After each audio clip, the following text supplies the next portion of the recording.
السلام علیکم۔ آج پاکستان کی سرزمین پہ پورا دن ایک کشیدہ سی صورتحال ملکی منظرنامے پہ، ملکی سیاست پہ ایک کشیدہ صورتحال رہی، جس میں اگر کہا جائے کہ سابق وزیر اعظم عمران خان صاحب جو ہے وہ اپنی نظر میں قوم کے سامنے ایک مسیحا کے طور پہ اپنے آپ کو ثابت کرنا چاہ رہے تھے، لیکن ان کی آئین کے ساتھ جو ان کی ایک غداری کی صورتحال بنی، جو انہوں نے پارلیمنٹ کو ایک دنگل بنا دیا، پارلیمنٹ کے اندر قانون کی جو پامالی ہوئی، جس میں پہلے ڈپٹی اسپیکر کے ذریعے سے اور پھر اس کے بعد اسپیکر قومی اسمبلی دونوں کو جو ہے وہ ان کو دباؤ میں رکھ کے ان کے ذریعے سے جو قانون کی دھجیاں اڑائی گئی، جس سے ان کی جو عوام کے اندر بڑھتی ہوئی کچھ مقبولیت جو چل رہی تھی کہ جو انہوں نے امریکہ کے خلاف جو ایک ہوا بنائی، اس کو بڑی پذیرائی اس وجہ سے ہوئی کہ پاکستانی قوم اپنی عوامی اجتماعات کے اندر عرصہ دراز سے پاکستان کی غیرت مند قوم جو ہے امریکہ مرد آباد کا جو نعرہ لگایا کرتا تھا، جو قوم کی طرف سے جو نعرہ لگتا تھا، اس نعرے کو ایوانوں کے اندر لگانا جو ہے یہ ایک بڑی جو ہے قابل قدر ان کا عمل تھا، جس کی وجہ سے قوم نے انہیں اس بات کے اوپر سراہنا شروع کر دیا تھا۔ لیکن ان کے آخری اقدامات اگر وہ بجائے قانون کو جو ہے قانون کا مذاق بنانے اور قانون کی جو دھجیاں اڑائی گئی، اس کی جگہ اگر باوقار انداز میں اپنے عہدے سے استعفیٰ دے دیتے یا پھر تحریک عدم اعتماد کی جو ووٹنگ ہوتی اس کا سامنا کرتے، تو شاید قوم کی نظر میں ان کی بڑی ایک ویلیو ہوتی۔ لیکن بہر جو بھی ہوا وہ یقیناً افسوسناک ہے، جس میں اداروں کو یقینی طور پہ انوالو ہونا پڑا، اس لیے کہ جو ہنگامی طور پہ جو اقدامات ہوئے وہ میرا نہیں خیال کہ وہ اتنا جو ہے جس انداز میں ہم اس کو لے رہے ہیں کہ جن اداروں کی طرف سے اقدامات ہوئے، حتیٰ کہ ایف آئی اے نے جو پورے پاکستان کے جو ایئرپورٹس کے عملے کو ہدایت کی کہ سیاسی اور جو سرکاری شخصیات کے لیے جو ہے ان کے سفر پہ پابندی عائد کی گئی، یہ ان کے وقت میں نہیں تھا اس موجودہ صورتحال کے اندر، جب تک کوئی بڑی طاقت کی طرف سے ہدایات نہ ملے۔ تو لہٰذا اور اسی طریقے سے رات کی تاریکی میں سپریم کورٹ کا جو ہے وہ سپریم کورٹ کا دوبارہ سے کھلنا، اسلام آباد ہائی کورٹ کا کھلنا، اور اسی طریقے سے یہ ساری چیزیں یہ بہرحال یہ بہت بڑی کہانی ہے، یہ وقت کے ساتھ ساتھ ہمارے سامنے آئیں گی وجوہات کیا تھی۔ لیکن اس مقام پہ جو آج عرض کرنا چاہ رہا ہوں کہ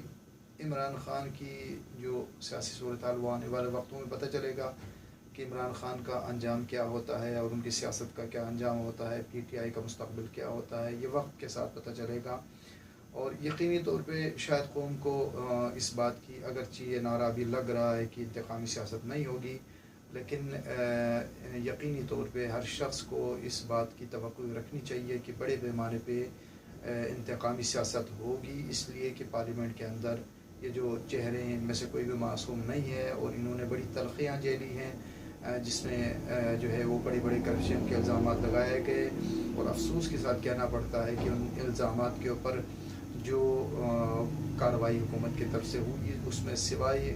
قوم کے خزانے سے ایک بڑی بڑی موٹی رقوم خرچ کرنے کے علاوہ اس کو کوئی فائدہ نہیں ہوا، $1 کبھی کسی جگہ سے وصولی نہیں ہوئی، بس اس کے اوپر تحقیقات کے نام پہ نیب اور دیگر اداروں کو قوم کی خزانے سے بڑی بڑی اماؤنٹ جاری کی گئی، اور ان کو جو ہے مختلف ملکوں کا وزٹ کروایا گیا، بس اس کا اور حاصل وصول کچھ بھی نہیں ہوا۔ پاکستان کے اندر سیاسی جو ایک سیاست کو ایک مچھلی منڈی کی طرح ایک فتنہ و فساد کی صورتحال بنائی گئی، پارلیمنٹ کے وقار کو مجروح کیا گیا۔ لیکن ماننا پڑے گا جو عمران خان کی جو سیاست ہے اس میں جو قابل قدر ہے پہلی مرتبہ، یعنی میرا خیال ہے ہر شخص کو اس بات کی جو ہے اس بات کا اندازہ ہوگا کہ جو عمران خان کی سیاست کے آخری لحظات کے اندر اگرچہ انہوں نے اپنے آپ کو بچانے کے لیے ایک بڑی حکمت عملی تیار کی، جس کے لیے انہوں نے اس امریکہ جس کی ہدایات اور جس کے مرضی کے اوپر اور ان کی خواہش کے اوپر IMF کے تمام شرائط کو تسلیم کیا، جس کے متعلق یقیناً وہ جو چور اور ڈکیت حکمران ہیں، سابق حکمران جو ابھی دوبارہ سے برسر اقتدار آ جائیں گے، وہ حکمران کبھی بھی ان شرائط کو تسلیم نہیں کرنا تھا۔ انہوں نے جیسے IMF کے کہنے کے اوپر آپ کی قومی بینک کو IMF کے حوالے کرنا اور اس کی خود مختاری کا سودا کرنا، اسی طریقے سے 350 ارب کا بوجھ عوام کے اوپر، قوم کے اوپر ڈالنا، یہ چیزیں باقی حکمرانوں نے نہیں کرنا تھا، لیکن انہوں نے سب کچھ کیا۔ جس امریکہ کی مرضی کے اوپر تمام اقدامات کیے، آخر میں انہوں نے اپنی حکومت کو بچانے کے لیے، اپنے تخت اور اقتدار کو بچانے کے لیے، اس سے شاید اس بنیاد پر کہ رشیا اور چائنا ان کے ساتھ کھڑے ہو جائیں گے اور یہ بچ جائیں گے، اس کے لیے انہوں نے امریکہ کے حوالے سے ایک خط انہوں نے لہرایا، اور اس خط کے سیاق و سباق اور اس کے متون کے اندر کیا کچھ جو مندرجات ہے اس کے حوالے سے ابھی تک جو ہے وہ ایک سوالیہ نشان ہے۔ آنے والے وقتوں میں کھل کر وہ چیزیں اور اس کے مندرجات سامنے آئیں گے، اس کی حقیقت بھی یقینی طور پہ سامنے آئے۔ لیکن جو بڑی بات ہے، جو ماننے والی بات ہے، جس کی یقیناً جو ہے میرا خیال ہے پاکستان کے اندر بہت سارے لوگ اس کی تائید کریں گے، وہ جو ایک خاص طبقے کی طرف سے غداری کے سرٹیفکیٹ جاری کیا کرتا تھا، عمران خان نے بہت بڑی دلیری کے ساتھ اور بڑی جرأت مندی کے ساتھ اس سرٹیفکیٹ کو اپنے ساتھ منسوخ کیا، اور انہوں نے ان آخری چند دنوں کے اندر یہ ثابت کیا، انہوں نے بتایا کہ میرے ساتھ جو کھڑے ہیں، جو میرے ساتھ ہیں، جو میری حمایت کر رہے ہیں، وہ محب وطن ہیں، اور جو میرے خلاف کھڑے ہیں، چاہے وہ ادارے ہیں، چاہے وہ شخصیات ہیں، چاہے وہ جو بھی ہیں، وہ سارے کے سارے غدار ہیں۔ تو لہٰذا یہ بہت بڑی انہوں نے جرأت کی پاکستان کی سرزمین کے اوپر، ورنہ ایک مخصوص طبقہ اپنی جو ہے منظور نظر افراد کو جو ہے محب وطن کا سرٹیفکیٹ دیتے تھے، باقی جو بھی ان کے خلاف کھڑا ہو جائے انہیں غداری کا سرٹیفکیٹ دے کر ان کی جو سیاسی زندگی اور اسی طریقے سے ان کی جو نجی زندگی تک کو جو ہے وہ تباہ برباد کیا جاتا تھا، اور ان پر جو ہے غداری کے مقدمے اور اس طریقے سے باہر ان کی جو زندگی ہے اس کو تباہ برباد کر دیا جاتا تھا۔ عمران خان نے بہت بڑی ہمت کے ساتھ اور بڑی پلاننگ کے ساتھ اس غداری کے سرٹیفکیٹ کو جو ادارے بانٹتے تھے، اس سرٹیفکیٹ کا اختیار اپنے ہاتھوں میں لیا، اور ان آخری چند دنوں کے اندر انہوں نے بڑی جو ہے بڑے لیول پہ اور بڑے انداز میں اور بڑی وسعت کے ساتھ پاکستان کے اندر غداری کے سرٹیفکیٹ بانٹے، اور انہوں نے بتایا کہ میرے ساتھ جو ہیں وہ سارے محب وطن ہیں، اور جو میرے مخالف ہیں وہ سارے غدار ہیں۔ لیکن بہرحال جو آخری لحظات میں انہوں نے جو کام کیا وہ بڑی حماقت پر مشتمل تھا۔ یقیناً ان کے مشیروں نے، ان کے جو حلقہ احباب ہیں، انہوں نے ان کو بڑے اس حوالے سے مشورے دیے ہوں گے، شاید ان کو بھی انہوں نے اس حوالے سے کہہ سکتے ہیں کہ ان کی کیلکولیشن میں بہت بڑی مسٹیک ہوئی، ان کی غلطی ہوئی۔ انہوں نے اپنی ماضی کی جس میں ادارے ان کے ساتھ کھڑے ہوتے تھے، اسی طریقے سے طاقتوں کا ان کے جو ہے کندھے پہ ہاتھ تھا، اس وقت انہوں نے پی ٹی وی پہ حملہ کیا، اور دیگر جو بڑے بڑے معاملات ہوئے ہیں ان کے اوپر کوئی مقدمہ نہ ان سے کوئی پوچھا گیا، نہ مقدمہ ہوا۔ یہ اس بات کے عادی تھے، یہ چاہ رہے تھے کہ اب بھی ان کے ساتھ وہی معاملات ہو اور یہ جو مرضی کریں۔ انہیں بہرحال اس بات کی توقع نہیں تھی کہ رات کی تاریکی میں سپریم کورٹ دوبارہ کھلے گا، ہائی کورٹ کھلیں گے، اور اس کے بعد سپریم کورٹ کے آرڈر کے اوپر جو ہے پارلیمنٹ ہاؤس کے اطراف میں مختلف اداروں کی جو ہے پولیس کی اور دیگر رینجر وغیرہ کی نفری آ جائے گی، اور عدالت کے حکم عدول کی صورت میں گرفتاریوں کے لیے جو ہے قیدیوں کی گاڑی تک وہاں پر آ جائے گی، اور حالات کی خرابی پر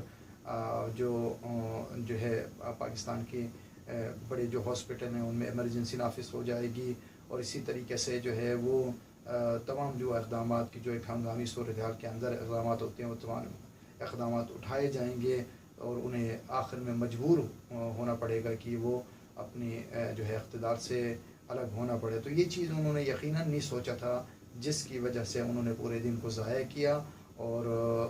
دنیا کی نظر میں جو ایک وہ اپنے نظر میں ایک ہیرو بننے کی کوشش کر رہے تھے۔ بہرحال انہوں نے اپنے آپ کو، اپنی فیوچر کو، اپنے مستقبل کو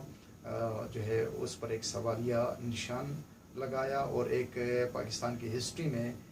اپنی اختتامی جو لمحات ہے اسے تاریک کر دیا اور اسے سیاہ کر دیا۔ بہرحال ہماری دعا ہے کہ البتہ جو پاکستانی قوم ہے انہیں کوئی بہت زیادہ توقعات اس نئی حکومت سے نہیں رکھنی چاہیے۔ اس کی ایک بڑی وجہ یہ ہے کہ جو قوم کے اوپر ظلم ہوا، جیسے 350 ارب کے حوالے سے جو پارلیمنٹ کے اندر جو بل پاس ہوا، اسی طریقے سے IMF کے جو حوالے سے جو بل تھے، اسی طریقے سے آپ کے اسٹیٹ بینک کا جو ترمیمی بل تھا، ان سب کے اندر یہ اپوزیشن سارے کے سارے انہوں نے وہاں پر یہ شامل تھے، اس لیے یہ سب باہر جو ہے وہ تقریباً سارے کے سارے اس میں شامل ہے، تو لہٰذا اچھی توقعات ان سے اتنی زیادہ اچھی توقعات کی امید نہیں رکھنی چاہیے۔ البتہ اپنے آپ کو اچھا ثابت کرنے کے لیے کسی حد تک یہ کام کریں گے۔ ایک دوسری بات یہ ہے کہ جو 350 ارب کی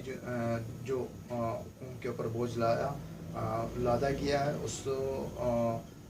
وہ جو ٹیکسز ہیں اس کے اثرات جو ابھی تقریباً میرا خیال ہے آپ دیکھیں تو تقریباً کوئی 150 سے 200 کے درمیان جو آئل وغیرہ ہوا کرتا تھا وہ 500 میں پہنچ گیا۔ اسی طریقے سے پیٹرول کی قیمتیں، اسی طریقے سے سونے اور دیگر چیزوں کی جو قیمتیں آسمان کو چھو رہی ہیں، وہ دن بدن اس میں اضافہ ہوگا اور وہ جو ہے آنے والی حکومتیں اس کو کنٹرول نہیں کر سکیں گی۔ ہماری یہی دعا ہے کہ پروردگار پاکستان کی حفاظت فرمائے، پاکستان کو مخلص حکمران عطا فرمائے۔ پاکستان زندہ باد۔